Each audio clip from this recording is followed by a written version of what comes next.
Hello student, welcome back to Gopal study centre. Students, આજે આપણે વિડીયોમાં સ્ટડી કરીશું ધોરણ 8માં ચેપ્ટર નંબર 2 નો એક એક્ઝામ્પલ છે. x + 7 - 8x/3 બરાબર 17/6 માઇનસ 5x/2.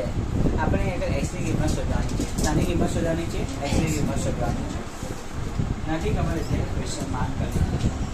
ક્વેશ્ચન કોપી કરું. x + 7 માઇનસ 8x/3 બરાબર 17/6 માઇનસ 5x/2.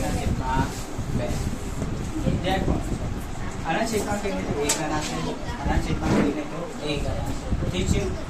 હવે અસર સરખા કરીએ. અહીંયા 3 છે અને અહીંયા 3 નથી, અહીંયા પણ 3 નથી, તો અહીંયા છેદમાં 3 કરવા છે. તો એકદમ કેટલા રે ગુણોત્તર 3 થાય? 1 તારી 3 x ના છેદમાં 1 નીચે 3 વડે ગુણો તો ઉપર પણ 3 વડે ભાગ પ્લસ આ 7 ના છેદમાં 1 છે, નીચે 3 વડે ગુણો તો ઉપર પણ 3 વડે ભાગ માઇનસ 8x ના છેદમાં 3 તો એઝ ઇટ ઇઝ રહેવાને એવા રહેશે.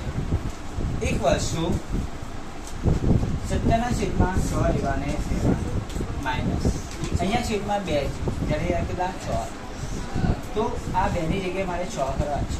તો 2 તારી 6 થાય એટલે નીચે અહીંયા મારે 3 વડે ગુણવા પડશે. કે 5x ના છેદમાં નીચે 3 વડે ગુણો તો ઉપર પણ 3 વડે ગુણવા પડે. therefore 3 ગુણ્યા x તો કેટલા થયા? 3x.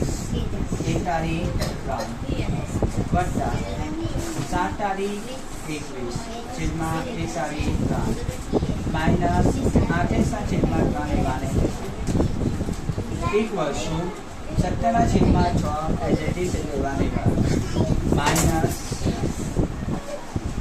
5 તારી 15x ના છેદમાં 3 × 6 એઝ ઇટ ઇઝ લેવાને એવા રહેશે. therefore this answer કરીશું. પ્લસ સરખા છે 3 3 3 તો આપણે એક જ વાર અહીંયા છેદમાં 3 મૂકીશું. નેક્સ્ટમાં જે ક્રિયા થશે તે કરીશું. 3x + 21 - 8x. શું? 3x + 21 - 8x બરાબર ને તે તરફ 6 6 રસા સરખા છે એટલે 6 લખીશું.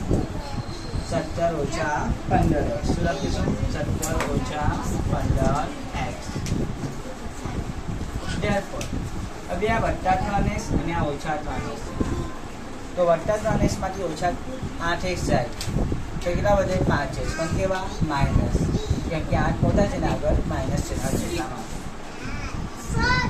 વત્તા 21 એઝ ઇટ ઇઝ અને છેદમાં 3 પણ એવાને એવા equals to 17 minus 15x as it is અને છેદમાં 6 એવાને એવા. ઠીક છે. વર્તન અરે કહો 3 2 6 આ સાથે છે છેદને તમે આ પ્રમાણે ઉડાવી શકો છો. 3 2 6. ઠીક છે.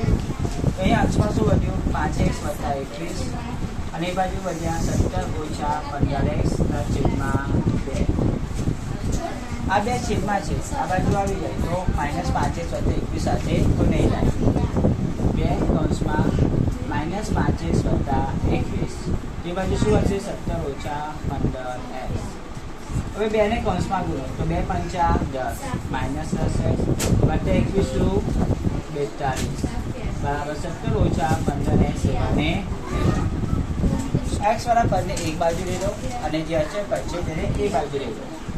આ -10x આ -15x એનો આ બાજુ લાવો તો +15x એ બાજુ 17 એવા લેવા +42 એ બાજુ તો શું થઈ જાય? -42 થઈ જાય. શું થઈ જાય? -42 થઈ જાય. આગળ શું રહેશે? આગળનો સ્ટેપ શું આવશે? જે છેલ્લા 2 સ્ટેપ બાકી છે જે મેં અહીંયા લખી દઉં છું. ઠીક છે. તો -10x + 15x એટલે 15 માંથી 10 એટલે કેટલા વધે? 5. પછી કેવા? 5 વત્તા, કેમ કે 15 મોટા છે એટલે આપણે પ્લસ સાઇન છે એટલે 5x ઇક્વલ્સ 17 - 42 એટલે કે 42 માંથી 17 બાદ કરવાના છે તો કેટલા વધે? 17 ને 20 એટલે 15 વધશે. કેટલા વધશે? 15 કે 25 વધશે? કેટલા વધશે? 25 વધશે. Yes, correct answer. બરાબર. તો કેવા 25 પ્લસ કે માઇનસ? -25. યસ, -25. હવે 5 અને s વચ્ચે ગુણાકારનો સંબંધ 5 ની બાજુ લઈએ તો ભાગાકારમાં આવે -25 તો ત્યારબાદ x બરાબર કેટલા આવ્યા 5 × 5 = 25 તો -5 એ આપણો આન્સર. ઠીક છે, આઈ હોપ કે તમને સમજમાં આવ્યું હશે. સો good luck and best of luck for this work and thank you.